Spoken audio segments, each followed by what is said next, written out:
드리오며 예수님의 이름으로 기도하옵나이다. 아멘.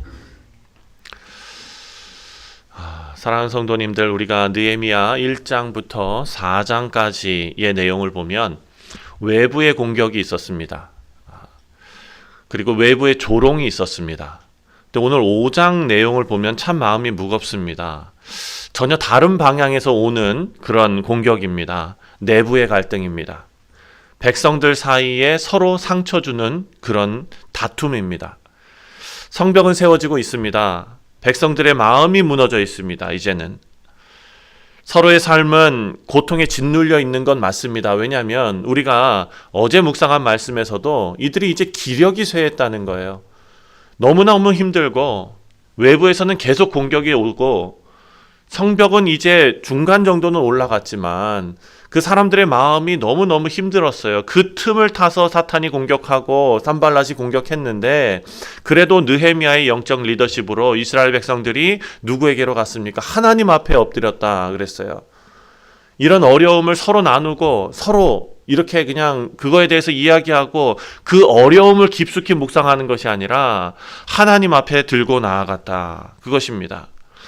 하나님께서는 때로 우리 삶에서도 외부 공격보다 우리의 마음, 내부의 아픔을 먼저 만지기를 원하십니다. 성벽이 무너진 게 문제가 아니었습니다. 백성들 마음이 갈라진 게 문제였습니다. 그게 더 큰 위기였습니다. 우리 사랑하는 성도님들, 하나님께서 우리 공동체에, 우리 교회에, 여러분의 가정에 그 깊은 곳, 우리 마음에 보이지 않는 상처들, 그 마음에 갈라져 있는 그런 다툼과 그리고 마음이 메말라져 있어서 마음이 차가워서 조금이라도 내 마음이 건드려지는 것에 대해서 너무너무 힘들어하는 그런 일들, 사랑하는 성도님들, 하나님께서 하나님의 은혜로 다 만져주시기를 주님의 이름으로 축원드립니다. 첫 번째로 우리가 생각해야 할 것은 1절부터 5절까지의 말씀입니다. 성벽은 세워지고 있었지만 백성들의 마음은 무너지고 있었는데 1절부터 5절까지의 말씀을 보면은요, 백성들이 그의 아내와 함께 크게 부르짖어 이렇게 말합니다. 1절에 그때의 백성들이 그들의 아내와 함께 크게 부르짖어 그들의 형제인 유다 사람들을 원망하는데, 자, 이들이 마음이 얼마나 힘들었으면은 아내와 함께 크게 부르짖었다 그러지 않습니까? 그 부르짖음의 이유가 무엇입니까? 외부의 적이 아니에요. 동족의 착취입니다. 동족들이 가난함과 그리고 빚과 그리고 기근과 이 모든 것, 그리고 동족들이 그것을 그 어려운 가운데에서 법대로 착취해 가는 것, 그것 때문에 사람들은요, 먹을 것이 없어가지고 땅 팔아야 됐습니다. 어떤 사람은 세금 내야 되기 때문에 빚을 져야 됐습니다. 어떤 사람은 자녀를 눈물을 흘리면서 종으로 팔아야 했습니다. 사랑하는 성도님들, 이게 경제적인 문제입니까? 사람이 사람에게 짐이 되었던 현실이고요. 형제가 형제를 강압적으로 눌렀던 상황이었습니다. 여기서 중요한 건 형제가 형제를입니다. 성벽은 세워져 가고 있습니다. 하나님의 공적인 일 내가 하고 있다라고 다 이야기할 수 있는 상황입니다. 그런데 백성들의 마음은 갈라졌다는 거예요. 사랑하는 성도님들, 우리에게도 이런 일이 없다고 하면 안 됩니다. 왜냐하면 우리 인생과 우리 가정과 우리 교회와 이 사회가 이런 일들을 그대로 답습하고 있기 때문입니다. 사역은 굴러가는 것처럼 보이지만 마음 깊은 곳에서는 상처가 있고 불안이 있고 피로가 있고 비교가 있고 또 어떤 사람들은 고립이 있고 그것이 쌓여갈 때가 있습니다. 하나님께서는 사람을 먼저 회복시키기를 원하십니다. 사랑하는 성도님들, 우리 사회에서 또 교회에서도 마찬가지입니다. 우리가 어떤 그 회의를 하거나 혹은 어떤 마음을 모아가는 그런 일에서 법이요 하는 사람들이 있습니다. 법이요. 우린 지금까지 이렇게 했습니다. 이게 교회 법입니다. 사랑하는 성도님들, 이것은 맨 마지막에 해야 됩니다. 헌법을 보시면 헌법은 세세한 내용을 다 담지 않습니다. 그래서 헌법을 해석하는 기관이 필요한 것입니다. 이 상황에서는 헌법을 이렇게 해석하고 저 상황에서는 헌법을 저렇게 해석하는 것입니다. 근데 그거 다 치우고 우리는 무조건 법대로 가야 됩니다. 이게 법입니다. 법은 매정하잖아요. 하나님의 말씀은 그렇지 않다는 것입니다. 사랑하는 성도님들. 이 동족 간에 서로 자기 자녀를 팔아야 할 정도로, 땅을 팔아서 먹을 것을 구해야 할 정도로, 이게 사랑하는 성도님들 불법이 행해져서 그렇습니까? 아닙니다. 법으로 쓰여져 있는 대로 법을 강조했기 때문에 그렇게 한 것입니다. 근데 하나님께서는 이 모습을 보면서 마음이 아프셨던 거예요. 사랑하는 성도님들, 오늘 이 새벽에 이 말씀을 통해서 여러분의 가정의 구성원들, 그리고 우리 교회의 가족들, 그리고 이 사회에 하나님께서 우리와 이 동시대에 같이 살게 하신 이 사람들 품을 수 있는 그런 마음을 하나님께서 우리에게 주시기를 간절히 바랍니다.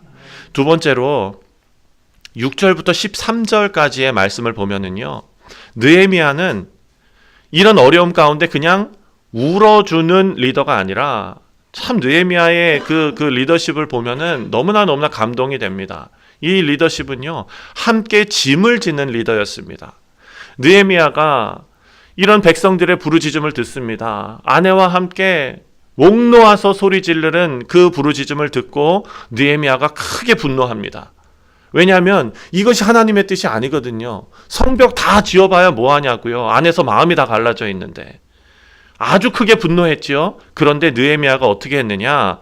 성급하게 움직이질 않습니다. 7절 말씀을 보니까 깊이 생각하고 귀족들과 민장들을 꾸짖어 그들에게 이르기를 너희가 각기 형제에게 높은 이자를 취하는도다 하고 대회를 열어 그들을 쳐서. 자, 이런 이야기가 들렸을 때 리더라면 바로 이 일을 해결하고 싶지요. 누가 봐도 부당하고 누가 봐도 잘못된 일 아닙니까? 근데 느헤미야는 어떻게 했느냐? 이 처단하는 거는 아무나 다 할 수 있어요. 권력만 있으면 다 할 수 있는 거예요. 예. 자기가 합법적으로 가진 권한만 있으면 다 할 수 있는 일이에요. 누구든지. 그런데 그 앞에 깊이 생각한 후가 중요한 것입니다. 이 상처를, 이 갈라짐을, 이 부당함을 반사적으로 그냥 바로 대하지 않고 기도와 숙고 속에서 하나님 앞에서 반응했다. 그리고 백성들 앞에서 용기 있게 말합니다. 9절입니다. 내가 또 이르기를 너희의 소행이 좋지 못하도다. 우리의 대적 이방 사람의 비방을 생각하고 우리 하나님을 경외하는 가운데 행할 것이 아니냐. 이렇게 말합니다. 책망하는 것으로 끝내지 않습니다. 그냥 책망하고 하면 백성들이 느헤미야를 어떻게 보겠습니까? 당신은 뭐 얼마나 깨끗해서, 이런 마음이 반발로 생길 수밖에 없습니다. 그런데 자신이 그들과 함께 녹아져서 그들 속에서 리더십을 보입니다. 자, 14절 말씀을 보니까 유다 땅 총독으로 세움 받은 때에 곧 아닥사스다 왕 제20년부터 제32년까지 12년 동안 나와 내 형제들은 총독의 녹을 먹지 아니하였다. 이렇게 말합니다. 그리고 15절을 보니까 백성에게 무거운 짐을 지우지 않았다라고 말합니다. 그러니까 느헤미야는요, 사람 위에 서서 지시하는 리더가 아닙니다. 여러분 수영을 할 때도 어떤 사람들은 수영을 이렇게 수영해보신 잘 하시죠?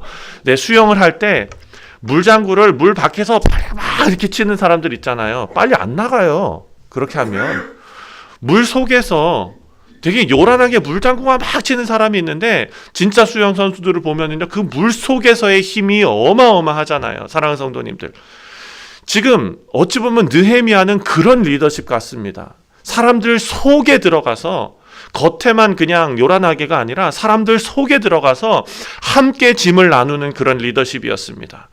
성령 하나님께서 우리에게도 이런 리더십을 주시기를 주님의 이름으로 축원드립니다.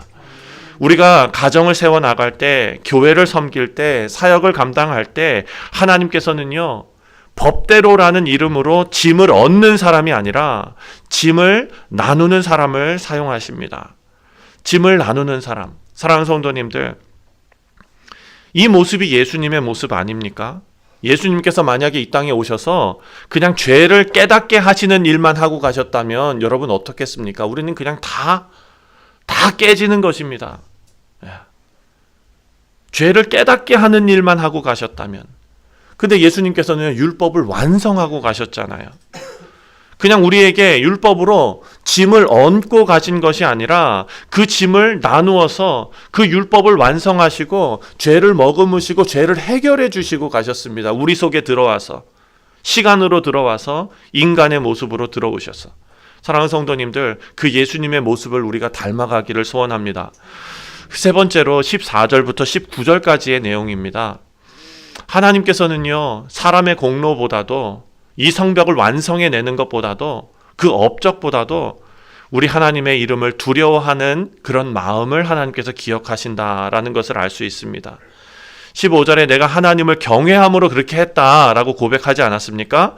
그런데 그 사람의 동기는요, 모든 사람이 인정하는 그런 삶을 내가 살아 보이기 위해서 했다가 아니라, 왕 아닥사스다 왕으로부터 내가 인정받기 위해서 했다가 아니라 하나님을 향한 두려움으로 하나님을 높이고 싶다는 그런 마음으로 그 일을 했다라고 고백하고 있습니다. 19절 말씀을 보면 19절에 이게 느헤미야의 기도 아닙니까? 그의 마음입니다. 내 하나님이여, 내가 이 백성을 위하여 행한 모든 일을 기억하사 내게 은혜를 베푸시옵소서. 아멘.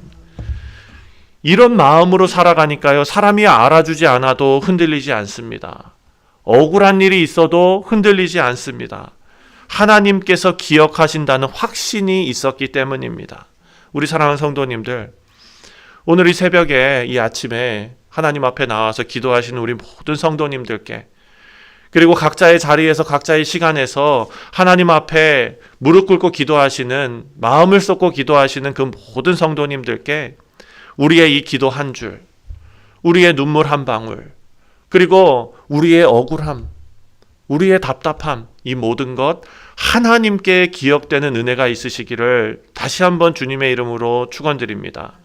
우리가 가족들을 위해서, 교우들을 위해서 그렇게 행한 일들, 그렇게 마음을 쓰는 일들, 그렇게 품어주는 일들, 이 모든 것을 하나님께서 기억하십니다. 느헤미야 5장은 하나님께서는 무너진 공동체의 상처를 외면하시는 분이 아니라 우리의 작은 기도와 작은 헌신을 하나님께서 기억하시고, 그리고 업적보다도 하나님 경외하는 마음 위에 회복을 세워주신다라는 것을 우리에게 알려주고 있습니다. 우리가 하나님 앞에 기도하실 때에 하나님, 제 삶의 무너진 마음부터 하나님 회복시켜 주시고, 그리고 우리 마음에 하나님 경외하는 마음으로 살아가게 하여 주옵소서. 이런 고백이 있으시기를 주님의 이름으로 축원드립니다. 기도하겠습니다. 하나님 아버지, 말씀을 통해 우리 모두에게 깨달음을 주시니 하나님 감사합니다.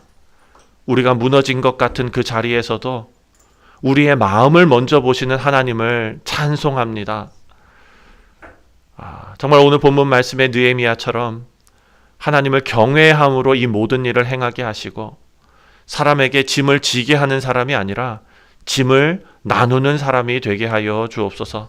감사드리오며 예수님의 이름으로 기도하옵나이다. 아멘. 하늘에 계신 우리 아버지여, 이름이 거룩히 여김을